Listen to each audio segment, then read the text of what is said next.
Salut à tous, c'est Pauline de PJ Reptile. Aujourd'hui, on va préparer un terrarium pour un gecko qui nous vient de Madagascar, le Felzuma grandis, plus communément appelé le gecko géant de Madagascar.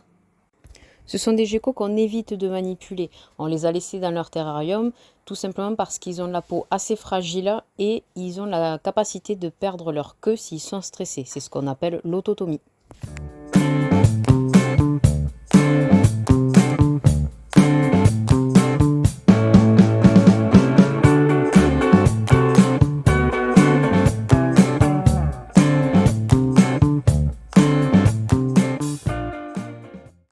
Derrière moi, vous avez un terrarium adapté à leur maintenance à captivité. Il faut savoir que ce sont des geckos arboricoles qui vivent dans des forêts tropicales et humides.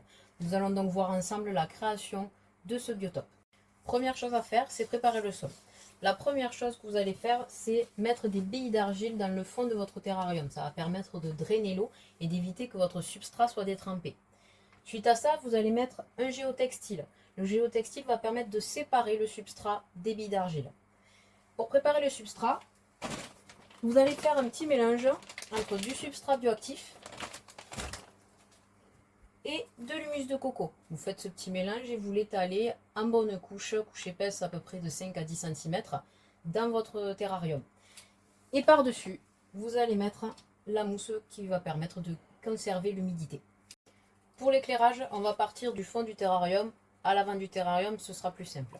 Au fond, nous avons disposé une rampe UV. Ce sont des animaux qui ont besoin d'UV. Donc, vous allez partir sur une rampe T5 à 6%. Après, vous allez disposer une rampe LED. Cette rampe LED va permettre de reproduire la lumière du jour. Donc, lumière blanche et environ 6000 Kelvin, comme celle-ci par exemple.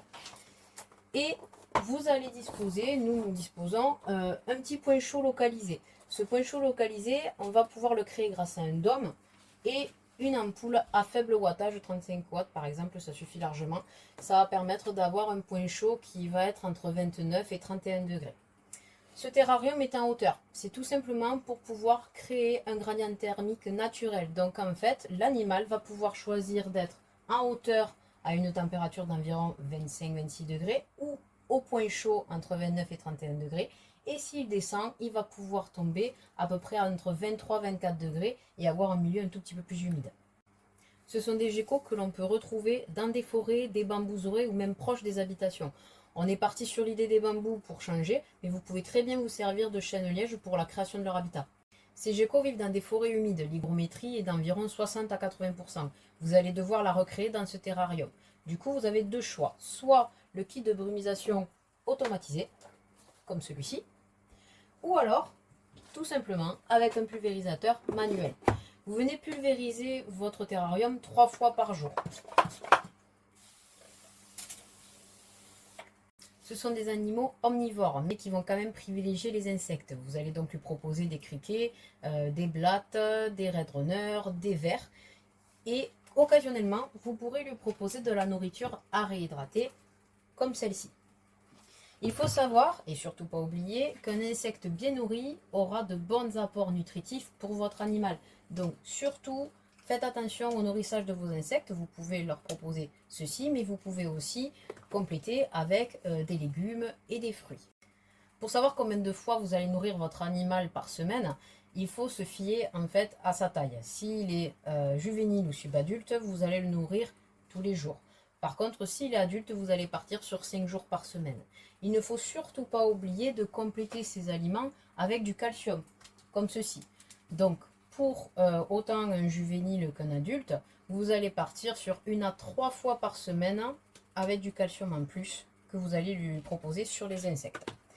Pour pouvoir poser vos aliments, vous allez partir sur des petites gamelles que vous allez intégrer dans votre terrarium. Donc, vous avez des petits modèles comme ceci qui vont permettre de mettre soit l'eau, soit la nourriture à réhydrater. Et ensuite, vous allez avoir les plus gros modèles où vous allez pouvoir disposer les insectes à l'intérieur. Ça va éviter qu'ils s'échappent. Et vous allez aussi contrôler que votre animal se nourrisse bien.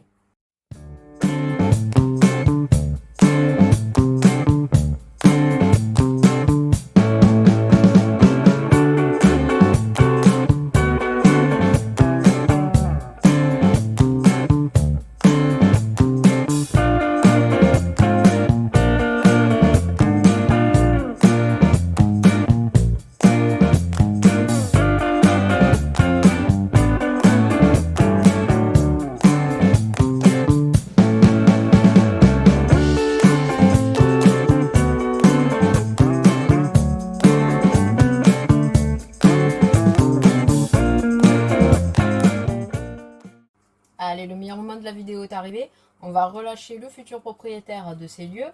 Il faut savoir qu'on est parti sur un bac qui fait 60-45 par 90. Donc s'il est bien aménagé et que la nourriture est abondante, vous pouvez y placer un couple. J'espère que cette vidéo vous a plu. En tout cas, sachez que tout le matériel que nous avons utilisé est disponible sur notre site internet pjreptile.com et n'hésitez pas à nous suivre sur nos pages Facebook et Instagram.